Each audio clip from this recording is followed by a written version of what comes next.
പശ്ചിമ ബംഗാളിൽ മമതാ ബാനർജിയുടെയും തൃണമൂൽ കോൺഗ്രസിന്റെയും പതനത്തോടെ അവിടെ ഉണ്ടാകുന്നത് വലിയ രാഷ്ട്രീയ സംഭവ വികാസങ്ങളാണ്. അതായത് പശ്ചിമ ബംഗാളിൽ എപ്പോഴും CPM ഭരിച്ചിരുന്ന സാഹചര്യത്തിൽ അവിടെ CPM-നെ തറപറ്റിച്ചുകൊണ്ട് തൃണമൂൽ കോൺഗ്രസ് വരുന്നു. കോൺഗ്രസ് അവിടെ ചിത്രത്തിൽ നിന്ന് അപ്രത്യക്ഷമാകുന്നു. അങ്ങനെ തൃണമൂൽ കോൺഗ്രസിന്റെ ആധിപത്യം തുടർന്നുകൊണ്ടേ പോകുന്നു. ഇപ്പോൾ അവിടെ BJP അധികാരത്തിലെത്തുന്നു. BJP അവിടെ അധികാരത്തിലെത്തിയപ്പോൾ കോൺഗ്രസിന് വീണ്ടും പശ്ചിമ ബംഗാളിൽ ചില നേട്ടങ്ങൾ ഉണ്ടായിരിക്കുകയാണ്. കോൺഗ്രസ് ചില പകവീട്ടലുകൾ നടത്തിയിരിക്കുകയാണ് പശ്ചിമ ബംഗാളിൽ എന്ന റിപ്പോർട്ട് പുറത്തേക്ക് വരികയാണ്.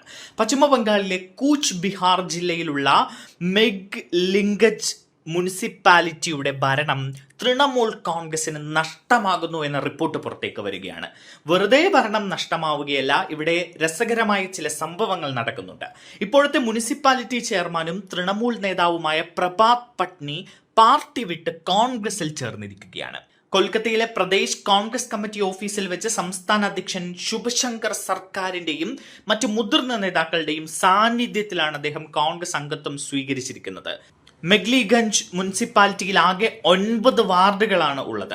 2022 നടന്ന തെരഞ്ഞെടുപ്പിൽ 7 സീറ്റുകൾ നേടി തൃണമൂൽ കോൺഗ്രസ് ആണ് ഇവിടെ ഭരണം പിടിച്ചത്. ബാക്കി 2 സീറ്റുകൾ BJPക്കാണ് ഇവിടെയുള്ളത്.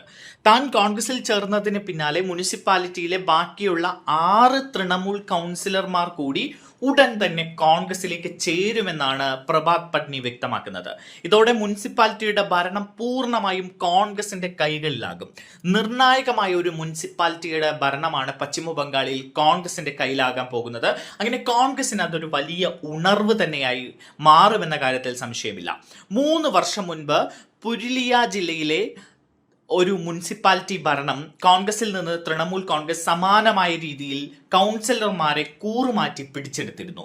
അതിനുള്ള മറുപടിയാണ് ഇപ്പോൾ ഇവിടെ കോൺഗ്രസ് നൽകിയിരിക്കുന്നത് എന്നാണ് പറയുന്നത്. തൃണമൂൽ കോൺഗ്രസിനകത്തെ ആഭ്യന്തര തർക്കങ്ങളാണ് തന്നെ ഈ തീരുമാനത്തിലേക്ക് എത്തിച്ചത് എന്നാണ് അദ്ദേഹം പറയുന്നത്. BJPയുടെ ജനവിരുദ്ധ നയങ്ങൾക്കെതിരെ പോരാടാൻ കോൺഗ്രസ് ആണ് മികച്ച ബദൽ എന്നും അദ്ദേഹം പറയുന്നു. പശ്ചിമ ബംഗാളിലെ ഒരു തദ്ദേശ സ്ഥാപനത്തിലും കോൺഗ്രസിന് ഭരണം ഉണ്ടായിരുന്നില്ല. അതാണ് ഇപ്പോൾ മാറാൻ വേണ്ടി പോകുന്നത്. മുനിസിപ്പൽ തെരഞ്ഞെടുപ്പിന് 1 വർഷം മാത്രം ബാക്കി നിൽക്കെ ഇവിടെ നിർണായകമായ ഒരു മുനിസിപ്പാലിറ്റിയിൽ ലഭിക്കുന്ന ഭരണം സംസ്ഥാനത്ത് കോൺഗ്രസിന്റെ ആത്മവിശ്വാസം വർദ്ധിപ്പിച്ചിരിക്കുകയാണ്. എന്തായാലും